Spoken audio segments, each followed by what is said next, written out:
Hello everyone, मैं हूं doctor नियाज़, unity health care बारसो से।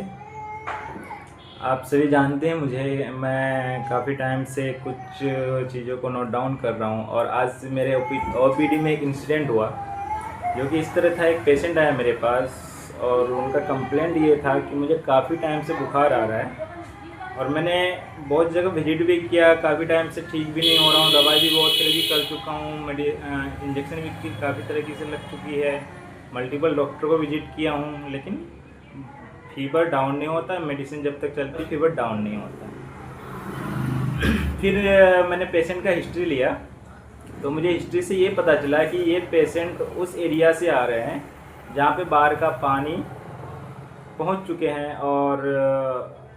और इस पेशेंट का काम क्या था, ये एक फार्मर है, मतलब खेतीबाड़ी का काम करते हैं। तो इनमें होता क्या है कि ये तो खाली पैर चलते हैं और जैसे बाढ़ का पानी होता है क्या, इसमें एक तरह का एक बैक्टीरिया पाया जाता है जिसको हम कहते हैं लेप्टोस्पाइरा के नाम से जानते हैं। ये स्प्रिंग के शेप का होता है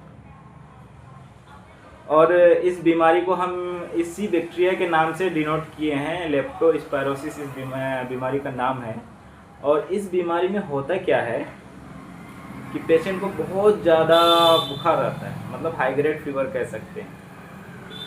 सर में दर्द रहता है, पूरे शरीर में दर्द रहता है। दर्द ऐसा रहता है, लगता है कि नहीं मेरा हड्डी टूट रहा है। मतलब जिस तरह के होता है ना कि डेंगू में दर्द होता है, ब्रेक बोन वाला फीवर, उसी तरह की एक तरह का दर्द होता है।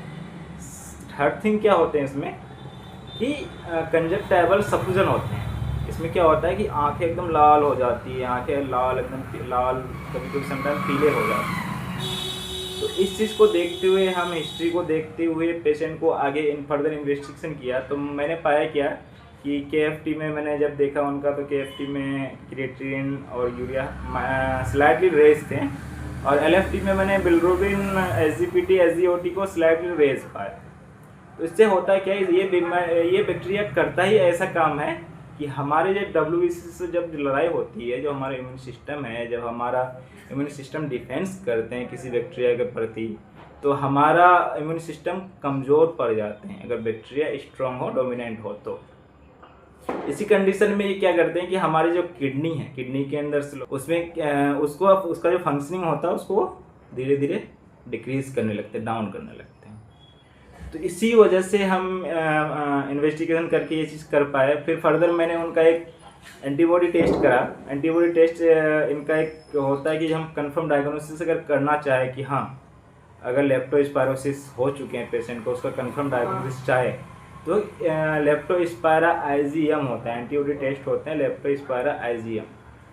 अदरवाइज सब ठीक है। और इसका मैनेजमेंट की बात अगर करें तो मैनेजमेंट में कुछ खास नहीं होते हैं। मैनेजमेंट हम कैप्सूल डॉक्सी के साथ कर सकते हैं। डॉक्सीसाइक्लिन आते हैं 100 mg में, बीडी का डोज में हम 14 डेज तक इस मेडिसिन को कंटिन्यू कर सकते हैं और रेस्ट जो सिम्टम है, सिम्टम के बेसिस पे हम ट्रीटमेंट देंगे। और अदरवाइज अगर पेशेंट आपके पास आ रहे हैं, अगर आप उनका हिस्ट्री आपका क्लियर है, अगर आप इन्वेस्टिगेशन कर रहे हैं, कुछ नहीं भी आ रहे हैं, तो इस कंडीशन में हमें देखना चाहिए कि नहीं एक डॉक्सी पेशेंट को दे ही दे। समटाइम होता है क्या, हम सेप्टिक जोन के साथ एजिथ्रोमाइसिन प्रिस्क्राइब करते हैं, बहुत से डॉक्टर करते हैं, मैंने प्रिस्क्रिप्शन को देखा भी काफ़ी टाइम।